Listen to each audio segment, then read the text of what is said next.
different. Anyone want to take that? I'll jump in with 2 quick points. One, in my customer set, we've been able to actually sell to the customer, the federal government, the benefits of awarding contracts to mentor-protege relationships. And 2 of our contracts actually, in the evaluation criteria, you got extra points if you partnered with your protege or your mentor as part of that bid. And the whole idea is that it reduces government intervention, the need for government intervention between like prime sub or teaming type relationships.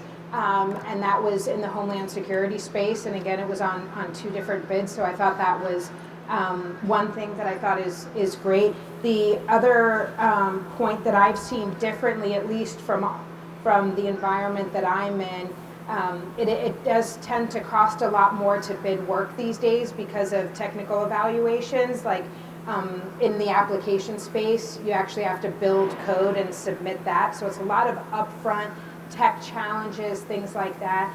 And I would say that the investment in the relationship, that should be discussed ahead of time too from a financial perspective.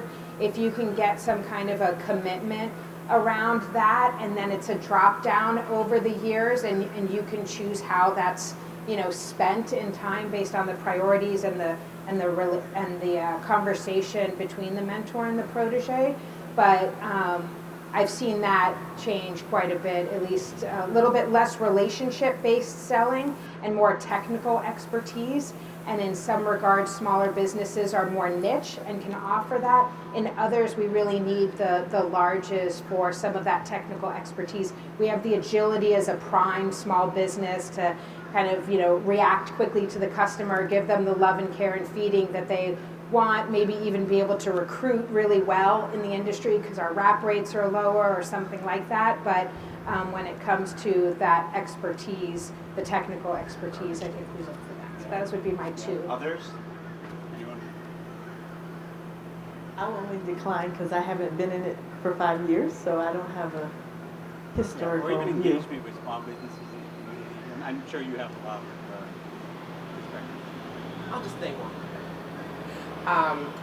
I've seen where technology has driven a different kind of marketplace.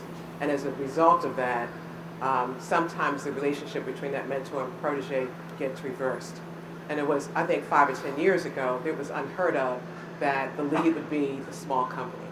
But because of technology, because of savvy business people, I've seen where that has reversed itself as well. Niche firms taking the lead. Yeah, I think that's a little bit different. To go along that too with social media and LinkedIn, I think it's so cool to be able to go on there and make the connections. And there's a lot of content now. I mean, the last 18 months there's been a lot of webinars, and there's just so much information that's out there that's available to small businesses, and it's a great networking tool.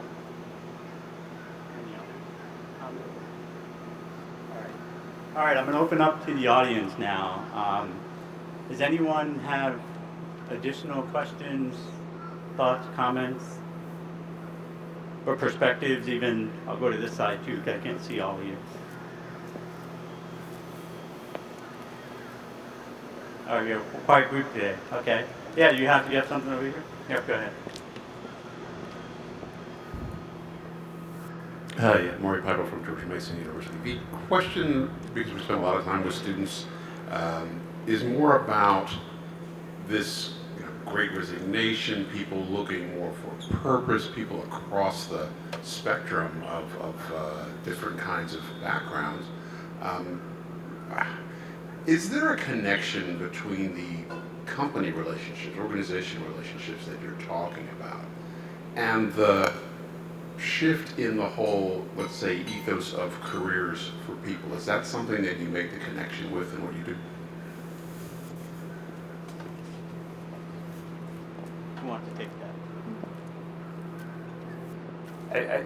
I can give a few thoughts on that. I read an article the other day around the Great Resignation, and it was around if an employee gives feedback and that feedback isn't acted upon and there are no changes, they're going to get frustrated and leave and go find a company that that will listen to them. And it goes back to the whole conversation we were having in terms of consistently touching and leaning into your employees and getting their feedback and the good, the bad, the ugly, and then doing something about it and making those changes, and then having those career development discussions, with your employees as well. Make it a part of your, consistent one-on-ones.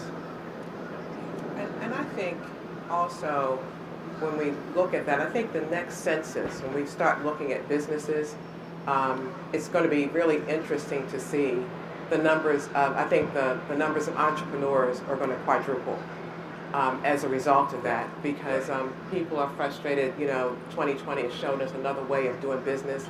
And so I know about 10 or 15 years ago, there was a shift, when the census was taken, there was a shift in terms of the fastest growing demographic in entrepreneurship.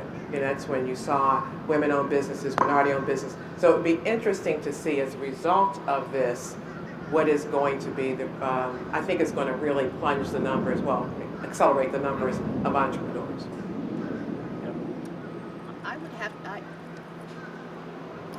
I would agree with that. I think that we've seen so many different changes in the last 5 years, not just with COVID, because people have been able to work home comfortably and technology has been so advanced.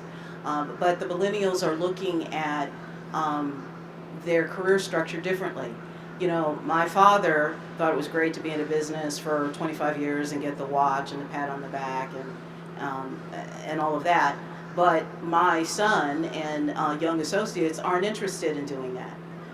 They are very interested in having their independence, being able to manage their time in a different way, and particularly if they can have the same financial success that somebody else has, they're interested in that. And you're seeing that in brand management and how brand management looks different.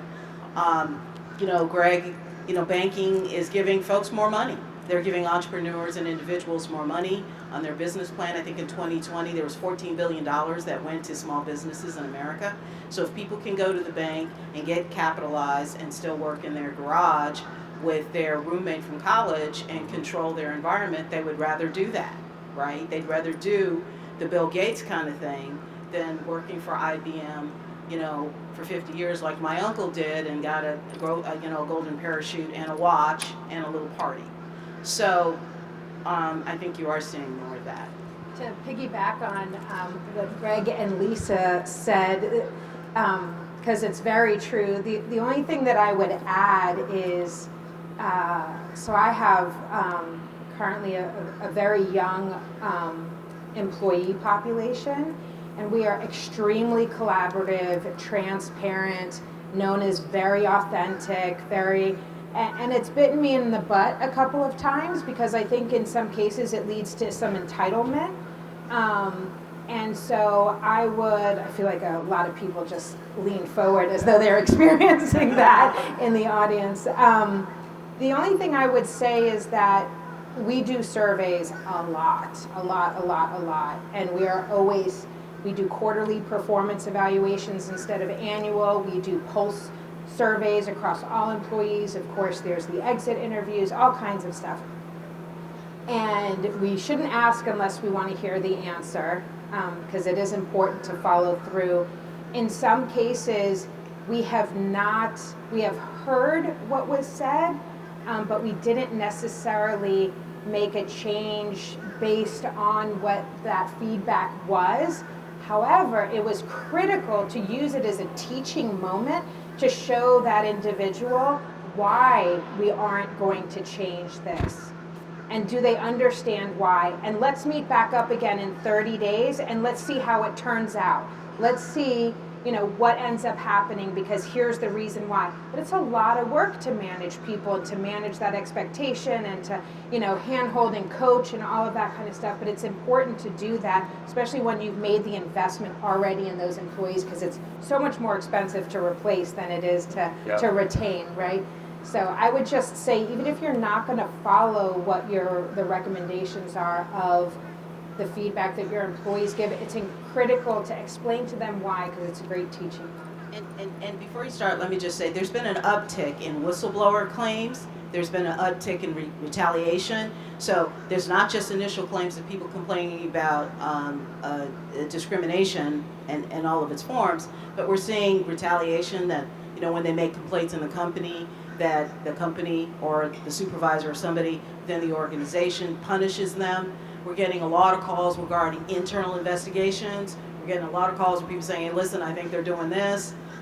So just, understand that loyalty looks a little different now, and there's quite a lot out there that people are complaining about. And sexual harassment is still a big thing. We're still seeing a lot of relationships gone awry under the company umbrella.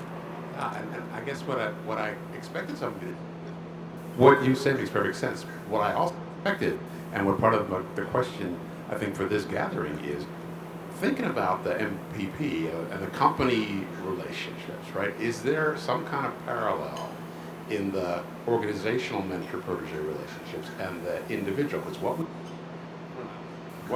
what we've seen in individual mentoring is this idea of reverse mentoring getting bigger and bigger, and that the newer people, in some cases the younger generation, what have you, have a lot to teach. And so how do you, if you do that with companies, you did talk about switching roles and who's prime and all that kind of thing, but does this shift affect the kind of mentor programs that you run organizations? So I have an example, and thank you for clarifying. I understand, I think, the question better now. Because of also perhaps the younger generation, we've noticed that folks are constantly questioning their own career trajectory and saying, well, I'm writing code, I want to get into cyber now, or I want to get into another field. And so we went to our mentor and said, listen, we're willing to build a serverless app around skills for our employees, for them to be able to see where their career trajectory could go, what would happen to their salaries, what steps would they need to take in order to switch lanes, let's say. And it was a situation where the information that we gathered from that was helpful to our mentor to see what the opportunity was for them to then help in career development with their own employees.